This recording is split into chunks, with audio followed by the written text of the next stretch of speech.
Ideological control doesn't arrive with a bang. It seeps in slowly, like a rusted blade pressed to democracy's throat. That's where we are now.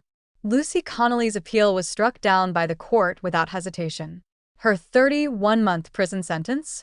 Fair, they said. Meanwhile, Bob Violin, who made his own outrageous statements, walks free. Because when it's convenient, justice plays favorites. This isn't just some petty scandal. This is the full-blown unveiling of a two-tier justice system. And now that over 100,000 people have signed a petition demanding Lucy's release, the silence is shattered. Lucy Connolly's crime? A tweet. A tweet posted in the wake of national outrage after Axel Ruda Cabana slaughtered 3 women in Southport. The UK was in mourning, people were angry, and Lucy typed one sentence too far for the state to tolerate. She was charged under hate speech laws and sent to actual prison for nearly 3 years.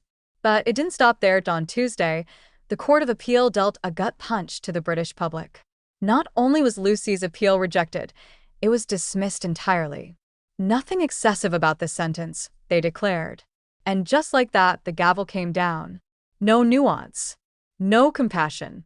No second thought. Suddenly, Prime Minister Starmer emerged from his convenient silence. His message was cold and calculated. Freedom of speech does not exempt one from responsibility. People are jailed not for opinions, but for incitement to hatred and violence. That would be easier to digest if it were applied consistently, because just days before, BBC aired a performance where rapper Pascal Robinson Foster publicly called for mass killings of Israeli soldiers. Not in a cryptic lyric. Not behind metaphor.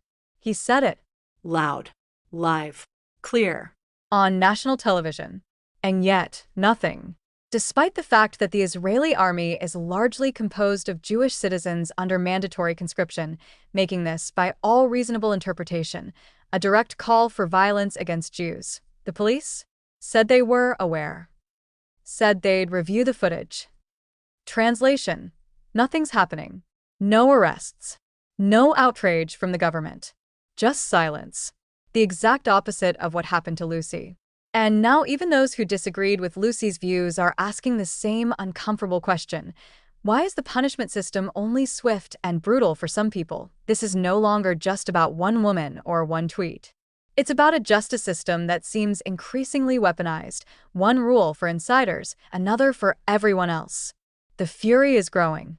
Kayam's grandstanding backfired badly. Instead of quelling the outrage, his posture of moral authority only exposed a widening gulf between the government and the governed, and the people noticed. Within hours of Lucy's appeal being denied, former Reform MP Robert Lowe launched a petition demanding immediate reform of hate speech laws and the release of Lucy Connolly. His message was simple: careless social media posts should not lead to prison time. In just 3 hours, the petition crossed 10,000 signatures, forcing a government response. Then it exploded, over 100,000 names in just 24 hours. That kind of support is unheard of. Petitions usually get 6 months to reach that level. Lucy's case did it in less than a day. Now, Parliament is forced to debate it, on record under lights in front of the entire nation.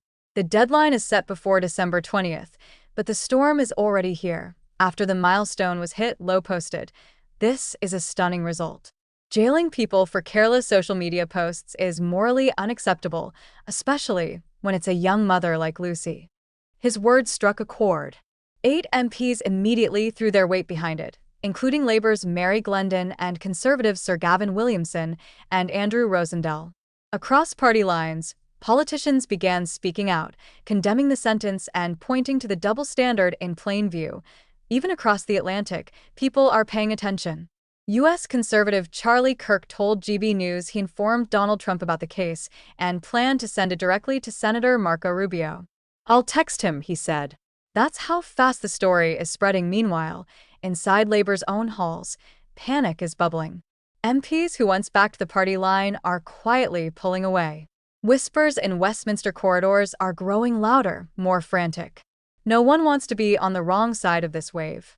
Because this isn't just about politics anymore, it's about principle. The phrase two-tier justice is everywhere now. Trending across social media, shouted at rallies, whispered in pubs. In Birmingham, Richard Tice called Lucy's imprisonment the final straw. Freedom is slipping away, he warned. And the crowd didn't just nod, they roared. Because for many, this isn't about Lucy alone. It's about a nation sleepwalking into silence. What began as a single tweet has exploded into a national reckoning. A movement. A demand for answers. A call to redefine the balance between speech, punishment, and political power. And no amount of cold press statements will put that genie back in the bottle. Not this time. Like and subscribe.